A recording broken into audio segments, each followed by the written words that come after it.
အချင်းကုန်လူပင်မန်တတာစင်မဲ့မီးဖို့ချောင်းအချံပြူချက်လေးတွေကိုတီးထားရင်အဆင်ပြေစီမှာနော်တခုကတော့အသားလုံးလုတ်တဲ့အခါပန်းကန်ပြားကိုဒီလိုလေးသုံးပြီးလှုပ်လိုက်ရင်မြန်မြန်လဲပြီးပျော်စရာလဲကောင်းတယ်။အိုးထဲတန်းချပြီးတစ်ပတ်လောက်လဲလိုက်တဲ့နဲ့အဆင်ပြေပြီပေါ့။နှစ်ခုကတော့ဘူးအဖုံးလေးကိုပလတ်စတစ်နဲ့ပတ်လိုက်ရင်ဘာကာပုံစံခွက်လေးဖြစ်သွားလာပေါ့။ဒီလိုလုပ်တော့အသားပြားလေးတွေကအရွယ်စားညီတယ်။ပစ္စည်းကိရိယာတွေဆေးစရာလဲမလိုတော့ဘူးပေါ့။သုံးခုကတော့အသားကိုပလတ်စတစ်နဲ့ပတ်ပြီးဇုံပြားလေးနဲ့ဖြည်းဖြည်းလေးဖိလိုက်တာနဲ့ဝက်ဦးချောင်းလေးကိုမြန်မြန်ဆန်ဆန်လှုပ်လို့ရတာပေါ့။လေးခုကတော့အသားလွှာကြံတွေကိုဒီလိုခဲထားတာမမှန်ဘူးနော်အဲ့ဒီအစားပလတ်စတစ်အိတ်အကြီးထဲမှာပြန်လေးဖြန့်ထဲလိုက်ပါပြီးရင်တစ်သားစုံပြားလေးနဲ့ဖိပြီးပြန်အောင်လုပ်ပါတခါသုံးစာလေးတွေခွဲပြီးရေခဲတွေထားတဲ့ထဲထားလိုက်နော်နောက်တစ်ခါကျရင်တပိုင်းလေးကိုချိုးယူလိုက်ရုံပဲအရန်အဆင်ပြေတယ်နော်ငါးခုကကျုပ်ကြောလှန်ရတာခက်ခဲနေလားအဖုံးကော်ကိုလှန်တင်လိုက်ရုံပဲအဖုံးကိုသုံးပြီးလွယ်ကူလှန်လိုက်လို့ရတယ်နော်6ခုကတော့ခရမ်းချင်တီးကိုခရင်လေးထိုးပြီးမိဘပေါ်မှာกินလိုက်ပါအခွန်လေးနည်းနည်းအပ်လာတဲ့အထိပေါ့ပြီးရင်အခွန်ကိုလွယ်ကူခွာလို့ရပြီခလေးတွေကအခွန်ခွာထားတဲ့ခရမ်းချင်တီးကိုကြိုက်ကြတယ်လေခုနှစ်ခုကတော့ပဲတုံးလေးတွေကအမြောင်းလေးတွေဆွဲတဲ့အခါကျိုးသွားချက်တယ်နော်ဒီနီလန်ကမှန်ကန်တဲ့ဖယ်ရှားနေပဲ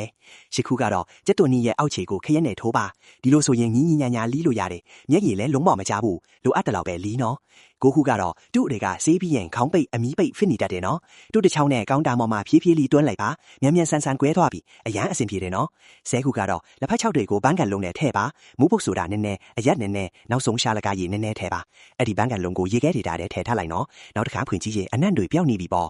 ဆဲတစ်ခုကတော့လိမ္မောင်ခွန်တွေကိုလွှင့်မပြစ်နော်အမြောင်းလေးတွေလီးပြီးဖလင်းနဲ့ထည့်ပါမိုးပုတ်ဆိုတာနဲ့စွန်းထည့်ပြီးရေဖြစ်လုံအောင်ပိတ်လိုက်ပါရေခဲတွေတာတဲ့ကပတ်လောက်ထည့်ထားလိုက်တဘာဝဘန်းကန်ဆေးစပြားရည်လေးရပြီပေါ့တန့်လဲတန့်စင်တယ်လက်လဲမထိခိုက်ဘူးရနံ့လေးလဲတင်းတယ်စနစ်ခုကတော့ပြောင်းဖူးလီးချင်လားအရင်ဆုံးတစ်ခါလီးလိုက်ပြီးရင်လမ်းပြီးဓာတ်နောက်ကျော်နဲ့ခောက်လိုက်ပါအားမဆက်ရပဲလွယ်ကူပြတ်ပါပြီအရေးတွေလည်းမပတ်ဘူးနော်အစိတ်တွေကိုမြန်ရချင်ရင်တော့တတန်းကိုအရင်ဖြတ်လိုက်ပြီးရင်လှန့်ပြီးလီးရင်အစိတ်တွေလွယ်ကူရလာလိမ့်မယ်စက်သွန်ခုကတော့ဒီလဲကွက်လီးကိုမှတ်ထားနော်နန်းပင်ကျက်သွန်မိန်တွေဘဲတော့မှထက်ဝယ်စရာမလိုတော့ဘူးပလတ်စတစ်ပလင်းကိုအလဲကနေဖြတ်ဖွင့်ပါအတွင်ထဲကိုတကြိုင်နဲ့ဘုံပိုက်ရည်ထည့်လိုက်တခြားမွေးပြီးပလင်းကိုရေထဲမှာမောင်းထားလိုက်နော်နန်းပင်တစည်းလောက်ယူပြီးအမြင့်ကိုတဝက်ဖြတ်ပါပလင်းနုခန့်ပေါ်ထဲထည့်လိုက်ပါအမြင့်တွေကရေနဲ့ထိယုံလေးပေါ့တခြားကအမြင့်ပေါက်ဖို့ကူညီပေးတာကျက်သွန်မိတ်တွေလည်းဒီနည်းအတိုင်းပဲနော်ဘယ်တော့မှထပ်ဝယ်စရာမလိုတော့ဘူးစားချင်တဲ့အခါဖြစ်ယူစားရုံပဲဘဝအတွက်အသုံးဝင်တဲ့အကြံပြုချက်တွေအတွက် follow လုပ်ထားနော်